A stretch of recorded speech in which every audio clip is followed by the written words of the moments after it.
Lebih dari 300 rudal dan drone Iran diluncurkan ke Israel sebagai balasan atas pengeboman di Suriah. Namun Israel mengklaim telah berhasil menembak jatuh 99% di antara senjata tersebut.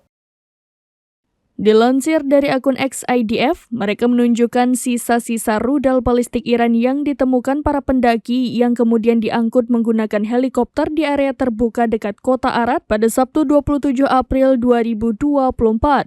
Rudal itu mendarat di pantai Laut Mati dengan kondisi sedikit rusak pada bagian luarnya. Lokasinya berada di cekungan antara bebatuan terjal pegunungan.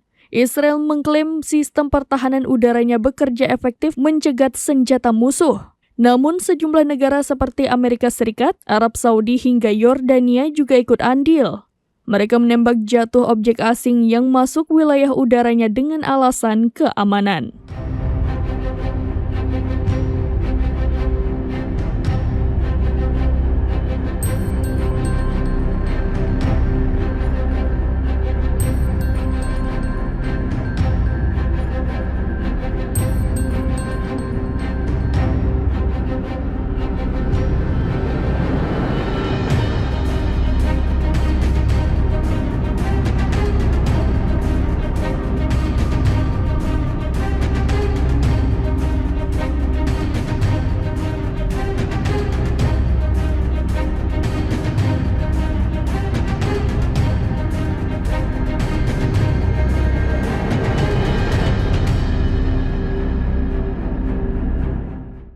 Demikian informasi terkini, Syederalun saksikan terus berita lainnya di kanal YouTube Serambi News, website dan Facebook serambinews.com.